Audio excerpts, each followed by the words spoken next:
So I bought some parts here for to make my own brake pressure tester, and I'm gonna use this caliper to prime the line before I put everything on the car.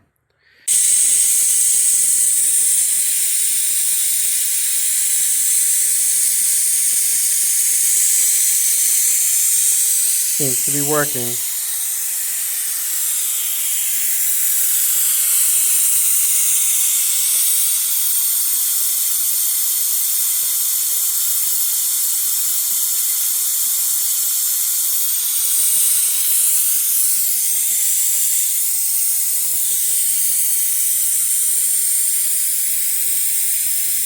We have successfully put this together. It's working. I have a couple of leaks, but this doesn't come fully tightened, so I tightened it up. It's leak free now. I got in the car, I put my foot on the brake. I really put it really hard. It got up to about 600 plus psi, and I felt like the amount of pressure I put on it is not the amount of pressure I would usually use on the racetrack. But you never know. It's always different on the racetrack. So I'm gonna go ahead and get the rest of it put together for the front. So since it's a dual gauge setup, I can do them both at the same time. Okay, I got the other one on, no problem, and able to just bleed this little portion right here, just with the gravity bleeding, and by pushing down on the quick connect, all the air came out. I don't know if you can see it, and just straight fluid. Perfect. I was a little bit worried about that, how I was gonna bleed it, but pretty straightforward, simple. Got it all connected, and it doesn't look too bad. It looks pretty professional, I guess. I don't know if that's the right word, but not junky, I guess, or crappy, whatever. Um,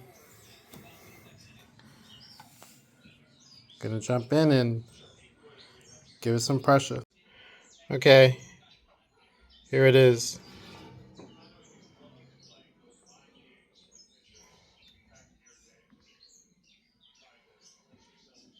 So I don't know. This is my first time ever doing this, so I never knew what numbers to expect. To me, it seems low. I was expecting it to be higher than that. The front and the back seem to be very almost equal, so I would want more brake up front. So I'm gonna play around with the brake bias. Okay, so I played around with it just a little bit. Gave it 2 turns and 600. So and 500. So I probably that's a lot. I'll probably give it some turns back. But we'll see. So I'm like I said, the numbers to me seem kind of low, and I'm pressing the brake pretty hard. Um, I can go a little bit harder, but I don't see that me. That's how I'm gonna.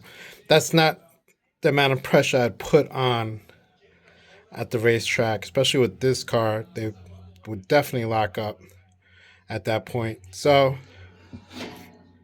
I don't know, but that's what I got. Um, so the you can by doing this, you can see the brake bias numbers. Just the turns with knob compared to how much pressure it moves around, and it's good to see it, not just guess about it. That's part of the reason why I did this, and so it's good.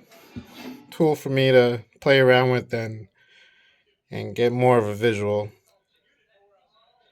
So yeah, it's a win. I think this thing is successful, and best part is I was able to put it together myself and save some money while I'm at it. Now I just gotta have to figure out how to get this thing to hold up itself, whether by some kind of hanger or a magnet. Well, we'll see.